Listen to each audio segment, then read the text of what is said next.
New question, the member from Ottawa Centre. Thank you, Speaker. My question is for the Minister of Citizenship and Immigration. Minister, one of the issues that should be important to all of us is the integration of newcomers into our economy. Many people come to Canada to seek a better life for their families and more opportunity for meaningful and productive work. And it is no surprise that a large proportion of Canada's newcomers come to Ontario to join not only our workforce, but also become important parts of our communities.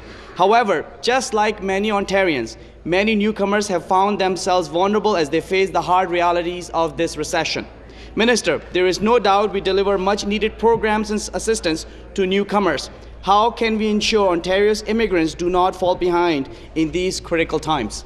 Very good question. Mr. Speaker, I would like to thank the member from Ottawa Centre for his question. There's no doubt that the recession has hit newcomers particularly hard. Between October of 2008 and October of 2009, the net decline in employment in Toronto was 36,300 jobs.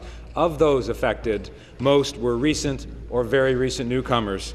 Mr. Speaker, in these challenging times, it's important that all Ontarians, including newcomers, be able to apply their skills and talents in the workplace.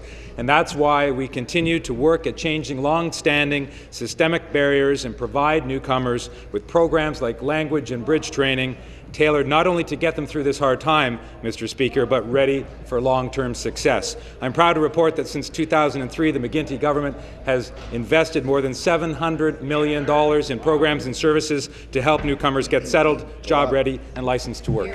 Supplementary. Thank you, Speaker. Minister, I know that much of our immigration funding and framework stems from the Canada-Ontario Immigration Agreement with the federal government, which is due to expire in March of this year. Especially when faced with such challenges as we have seen in this economic climate, it is imperative that all levels of government are at the table to ensure that vulnerable groups like newcomers receive the right support. I'm surprised to learn that millions of dollars that were promised under the COIA by the federal government have been withheld. Surely this has hurt our ability to support newcomers in the province of Ontario.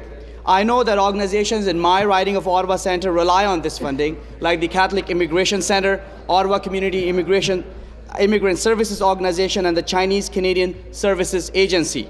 Minister, how do you propose we ensure that newcomers receive the services they need as we look towards the expiration of the COIA? Minister.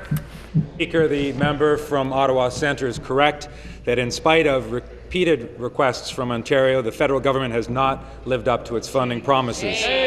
Over the first 4 years of the Canada-Ontario Immigration Agreement, there was an underspending by the federal government of $193 million, approximately 30% of the federal commitment. And that's why it's important that Ontario receives a new and fair deal with Ottawa on immigration funding, a deal which includes federal funding of settlement and language training programs flowing directly to the province. To this end, Ontario is asking for more control of these funds to better help newcomers. BC, Manitoba, and Quebec have done this already. Why shouldn't Ontario have the same ability to help our newcomers? Exactly. Ontario has a closer understanding of the needs of our newcomers and is better positioned to identify and address their needs. We are committed to helping newcomers. We know that when newcomers succeed, Mr. Speaker, Ontario succeeds. Absolutely true. Right on. New question.